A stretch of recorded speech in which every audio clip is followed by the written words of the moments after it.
पूरा महीना भर हो गया है जिस तरह इजराइल की दादागिरी फिलिस्तीन के आम नागरिकों के ऊपर चल रही है। आप देखिए यूएई ने असला दिया है, इजराइल को असला दिया है, वही मुसलमानों ने जो असला दिया है वही असला मुसलमानों को मारने के काम। गद्दार यहूदी, अपने खुदा के मुखालिफ, अपने पैगंबर को ना मानने वाले ये यहूदी वहाँ खाना नहीं जाने दे रहे, पानी नहीं जाने दे रहे, जिस तरह बच्चों को मार रहे हैं। अरे इंसान बन जाओ, ना देखो वो फिलिस्तीनी मुसलमान है, ना देखो वहाँ पर बैतुल मुकद्दस है, यार ये देखो इंसानियत मर रही है। बिस्मिल्लाहिर्रहमानिर्रहीम। अस्सलाम वालेकुम दोस्तों आज 30 दिन हो गए हैं, तकरीबन जो है वो 29 दिन पूरे हो गए, 30वां दिन है कि फ़लस्तीन पर जो है वो लगातार जुल्म किया जा रहा है। तो दोस्तों इस पर एमन रिजवी ने जो है वो बात की है और यहूदियों के बारे में उसने बताया है और कुछ मुस्लिम ममालिक के बारे में बातें की हैं। एक मुस्लिम ममालिक ने तो जो है वो इसराइल को असला भी प्रोवाइड किया है, बहुत हैरानगी की बात है।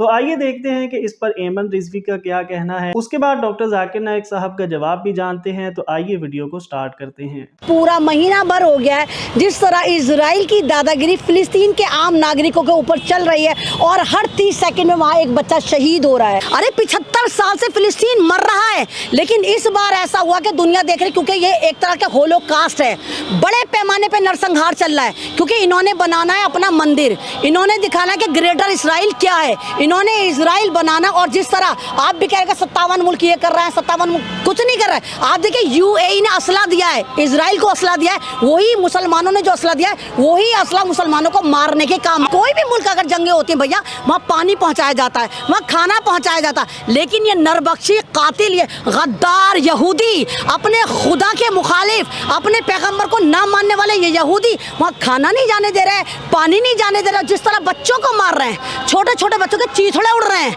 अरे इंसान बन जाओ, ना देखो वो फिलिस्तीनी मुसलमान है, ना देखो वहाँ पर बैतुल मुकद्दस है, यार ये देखो इंसानियत मर रही है। ये गद्दार इजराइल आतंकवादी दहशतगर्द मुल्क, इल्लीगल मुल्क जिसको दुनिया मुल्क भी नहीं मानती, ये लगातार फिलिस्तीनी बच्चों को मार रहा है। ना तो गाजा के साथ हिजबुल्ला है, ना गाजा के साथ ईरान है। अगर ईरान इतना सक्षम है कि अगर ईरान चाहे मिनटों में मसल देगा इसराइल को, मिनटों में। आपको पता कि ईरान के पास कितनी एटमी पावर है, लेकिन ईरान नहीं कूदना। ईरान को पता है एंड ऑफ द डे अगर ईरान कूद जाता है, सारे 57 मुल्क जो नपुंसक हैं वो सारे के सारे एक तरफ हो जाएंगे और ईरान को युद्ध में। डॉक्टर जाकिर नाइक साहब, अस्सलाम वालेकुम। मैं डॉक्टर जाफरी बोल रहा हूँ, मैं एक सोशल साइंटिस्ट हूँ। मैं आपसे एक सवाल पूछना चाहता हूँ कि ये जो यहूदी और western world under the leadership of America, ये जो इस्लाम को और इस्लामिक वर्ल्ड को डिस्ट्रॉय करना चाहते हैं, इसका हल क्या है हमारे पास? Thank you. भाई साहब ने सवाल किया कि जो यहूद और ईसाई लोग हैं under the leadership of America जो इस्लाम को डिस्ट्रॉय करना चाहते, हल क्या है? सवाल होना चाहता था कि America under the leadership of यहूद इस्लाम को डिस्ट्रॉय कर रही है। आपके सवाल में तब्दीली होना चाहिए, क्योंकि अमेरिका है कंट्रोल बाय द जूस। जो अमेरिका में है 5% भी यहूद नहीं है, लेकिन वो अमेरिका को कंट्रोल कर रहे, अमेरिका को कंट्रोल कर रहे, पूरे इकोनॉमी, पूरे बैंक उनके हाथ में है। इसका हल क्या है? हल आसान है। हम मुसलमान, हम देखते हैं आज की तारीख में हम सारे तरफ से पीटे जा रहे हैं, we are the receiving end. इसके वजह है, हम देखेंगे पहले मुसलमान ऊपर थे, चाहे वो साइंस के मैदान में हो, चाहे वो कोई भी मैदान में हो, मुसलमान ऊपर थे, क्योंकि उस वक्त हम कुरान और हदीस के करीब थे। आज हम कुरान और हदीस से दूर है, तो आज हम पीटे जा रहे हैं, क्योंकि आप और हम मुसलमान कुरान और हदीस से दूर जा रहे हैं। जब हम कुरान और सही हदीस पे अमल करने लगेंगे तो इंशाअल्लाह फिर से हम मुसलमान अपना सिर उठा के चल सकते हैं। हम देखते हैं कि मुसलमान अल्लाह के पैगाम पे अमल नहीं कर रहे, हमारे आखिरी नबी उसके पैगाम पे, हुक्म पे अमल नहीं कर रहे। हम कुरान और हदीस से, सही हदीस से दूर जा रहे हैं। जब हम कुरान और सही हदीस पे फिर से अमल करेंगे तो इंशाअल्लाह हम पाएंगे कि मुसलमान फिर से दुनिया में सबसे ऊंचा होगा। और ये हदीस में जिक्र है इसका, जो हो रहा है आज मुसलमानों को, वो हम ही इसके जिम्मेदार है। वो लोग तो गलत है, लेकिन हम भी जिम्मेदार है। हम इस्लाम की दावत गैरों तक नहीं पहुंचा रहे, हम इस्लाम के गलत फहमियां दूर नहीं कर रहे, हम कुरान और हदीस पे अमल नहीं कर रहे। जो अल्लाह ताला फरमाता है कुरान में, कितने मुसलमान उसके ऊपर अमल कर रहे? कुछ करते होंगे 2%, 5%, 10%, 25%। बहुत कम मुसलमान हैं जो मुकम्मल तौर पे कुरान और सही हदीस पे चल रहे हैं, चाहे वो दीन के अमाल हो, चाहे वो दुनिया अमाल हो, दोनों तरफ से हम कुरान और हदीस पे अमल नहीं कर रहे। अगर हम अमल करेंगे इंशाअल्लाह फिर से हम देखेंगे कि मुसलमान दुनिया में ऊपर रहेंगे इंशाअल्लाह। सबसे ज्यादा बदनाम लफ्ज इस्लाम और कुरान में जो मौजूद है, जो मीडिया जो सबसे ज्यादा बदनाम करती है आज की तारीख में, वो है लफ्ज जिहाद। और मीडिया ऐसा पेश करती है कि जिहाद की मानी क्या है। मीडिया कहती है कि जिहाद मतलब कोई भी मुसलमान जब जंग करता है कोई भी वजह से, चाहे अपनी जाती वजह हो, चाहे पैसे के लिए हो, चाहे पावर के लिए हो, चाहे ताकत के लिए हो, चाहे इलाके के लिए हो, कोई भी वजह से अगर मुसलमान लड़ता है उसे कहते हैं जिहाद। और ये गलत फहमी सिर्फ गैर मुसलमानों में नहीं, कई मुसलमानों में भी है।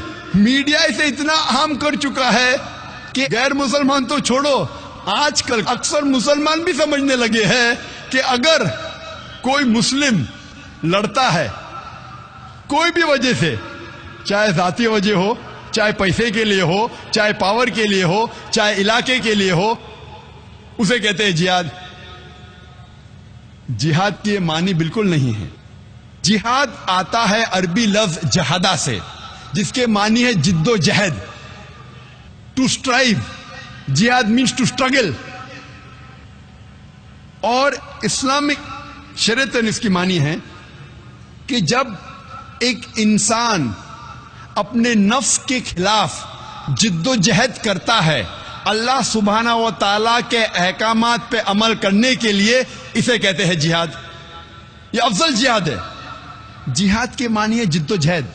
और इस्लामिक पस मंजर में अगर एक मुसलमान या कोई इंसान अपने नफ्स के खिलाफ जिद्दोजहद कर रहा है अल्लाह सुब्हाना व तआला के अहकामात पे अमल करने के लिए, इसे कहते हैं जिहाद।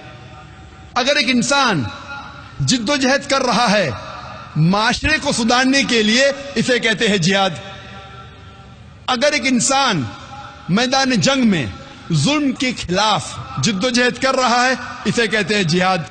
अगर एक इंसान हक के लिए, अपनी जान बचाने के लिए मैदान जंग में इन सेल्फ डिफेंस अगर जिद्दोजहद करता है, इसे कहते हैं जिहाद। जिहाद की मानी है जिद्दोजहद। It means to strive and struggle, जिद्दोजहद करना। आमतौर पे अगर एक तालिब इल्म, एक स्टूडेंट एग्जामिनेशन में पास होने के लिए जिद्दोजहद कर रहा है, इसे भी कहते हैं जिहाद। ये आम जिहाद है। जो पहले 4 मानी मैंने कहा वो जिहाद फी सबलिल्लाह, अल्लाह के राह में जिहाद करना। जिहाद कई किस्म के हैं। जिद्दोजहद करने को कहते हैं जिहाद, लेकिन अल्लाह के अहकामात पे अमल करने को कहते हैं जिहाद फी सबलिल्लाह। मीडिया अक्सर जिहाद का तर्जुमा करती अंग्रेजी में होली वॉर, पाक जंग। जब हम होली वॉर को अरबी में तर्जुमा करते हैं, पाक जंग, अरबी में से कहेंगे हर्ब मुकद्दसा। आप सारी आयतें कुरान मजीद के पढ़िए, सारी हदीस पढ़िए, किधर भी कुरान या सही हदीस में नहीं लिखा है हर्ब मुकद्दसा, पाक जंग, होली वॉर। ये मीडिया कहती है जिहाद के मानी होली वॉर। और जब तहकीक करते पता लगता है ये अल्फाज होली वॉर सबसे पहले इस्तेमाल किया गया था ईसाई क्रूसेडर्स के लिए। जब ईसाई क्रूसेडर्स ईसाईयत के नाम पे हजारों इंसानों का कत्ल कर रहे थे, उसे कहा गया था होली वॉर। और आज इस्तेमाल किया जा रहा है मुसलमानों के लिए। यह है मीडिया का पावर। तो दोस्तों ये थी आज की वीडियो। उम्मीद करते हैं वीडियो अच्छी लगी होगी। ऐसी ही इंफॉर्मेटिव और इस्लामिक वीडियोस के लिए चैनल को सब्सक्राइब करें। मिलते हैं नेक्स्ट वीडियो में। अल्लाह हाफिज़।